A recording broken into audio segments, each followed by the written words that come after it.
An 80-year-old woman presents with generalized bone pain in the extremities and back. I am showing you a whole-body radionuclide bone scan. Describe the findings. Okay.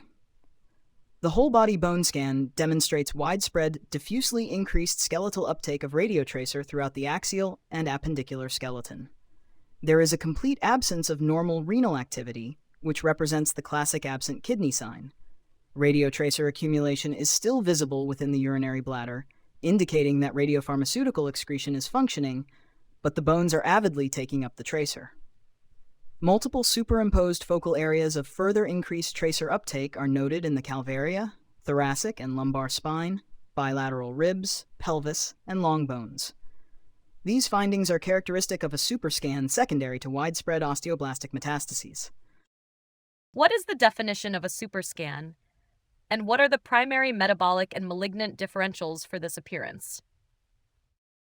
A superscan is defined on bone scintigraphy as diffusely increased skeletal radiotracer uptake relative to soft tissues, accompanied by absent or faint renal visualization in the presence of urinary bladder excretion. The differential diagnosis includes malignant and metabolic causes. The most common malignant cause is widespread osteoblastic metastases, typically from prostate cancer in men and breast cancer in women, as well as leukemia, lymphoma, or myelofibrosis. Metabolic causes include primary or secondary hyperparathyroidism, renal osteodystrophy, osteomalacia, hyperthyroidism, and widespread Paget's disease. How can we radiologically differentiate between a metabolic superscan and a metastatic superscan on bone scintigraphy? Metastatic superscans typically demonstrate multiple asymmetrical focal hotspots superimposed on the background of diffusely increased skeletal uptake, representing discrete tumor lesions. There is often involvement of both the axial skeleton and proximal long bones.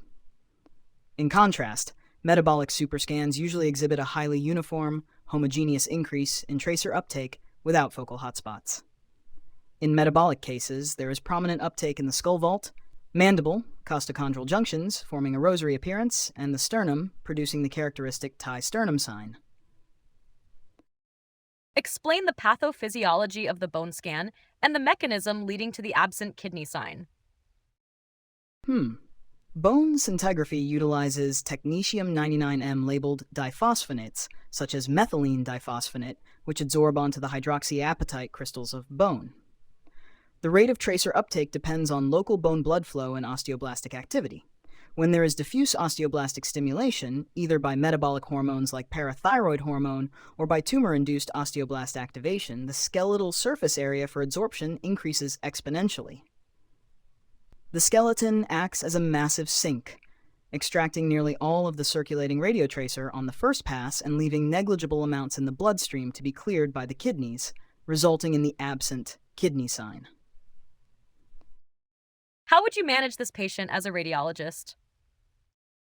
In that case, as a radiologist, I would recommend comparing this bone scan with any prior skeletal radiographs or CT scans.